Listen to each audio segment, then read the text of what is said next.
Hello friends, ఈరోజు మనం శనగపప్పు అండ్ గోంగూర చేసుకోబోతున్నాం. ముందుగా మనం శనగపప్పును కుక్కర్లోకి వేసుకోవాలి.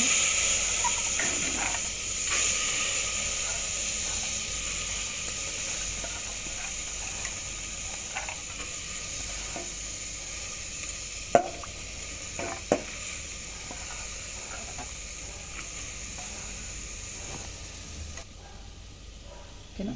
తర్వాత మనము ఈ పచ్చిమిరపకాయలు వేసుకోవాలి. పచ్చిమిరపకాయలు డైరెక్ట్గా అలానే వేసుకోవాలి. ఆ తర్వాత మనం టమాటోస్ కూడా వేసుకోవాలి. 2 టమాటోస్ తీసుకున్నాను నేనైతే. 2 టమాటోస్ వేసేసుకోవాలి. ఇప్పుడు అల్లం ఎల్లిగడ్డ పేస్ట్ వేసుకోవాలండి. 1 స్పూన్, ఇంకో 1.5 స్పూన్ ఇలా అల్లం ఎల్లిగడ్డ పేస్ట్ వేసుకోవాలి. ఇప్పుడు మనము ఎంటీఆర్ సాంబార్ పౌడర్ వేసుకోవాలండి, 1 స్పూన్.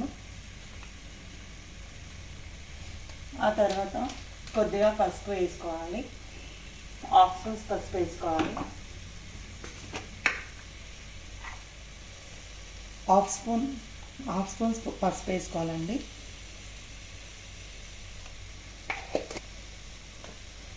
ఆ తర్వాత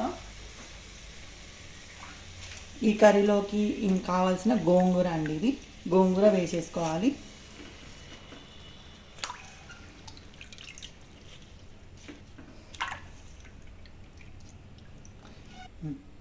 ఆ తర్వాత కొద్దిగా వాటర్ పోసుకోవాలండి, ఎందుకంటే పప్పు ఉడకాలి కదా, అందుకని.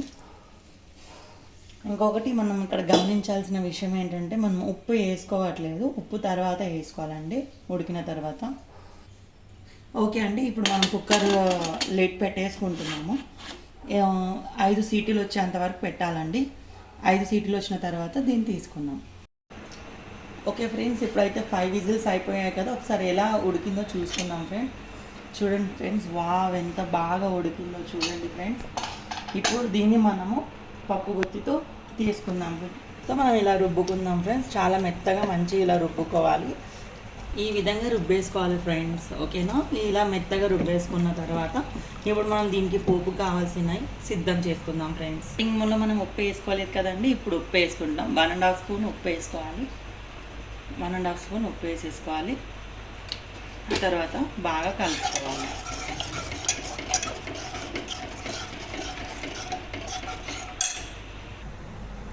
ఇప్పుడు ఎల్లిపాయలు వేసేసుకోవాలి.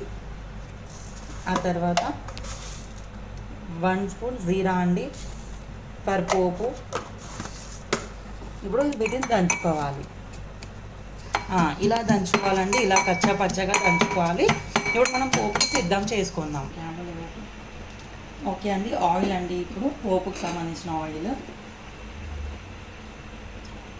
3 చెంచాల ఆయిల్ వేసుకోవాలండి. ఆయిల్ ఎంత ఉంటే అంత టేస్టీగా ఉంటుంది ఇది. ఇప్పుడు ఆవాలు వేసుకోవాలండి.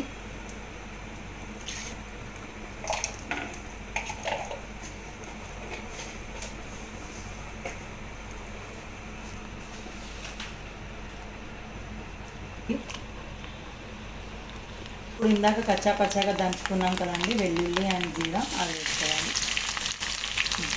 తర్వాత మనం ఇంగు వేసుకోవాలండి, వెల్జీ ఇంగు చిటికెడు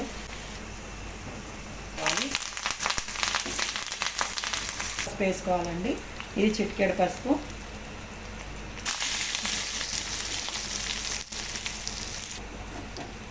ఇప్పుడు ఈ పోపునండి మనం ఇందులోకి ట్రాన్స్ఫర్ చేసుకోవాలి.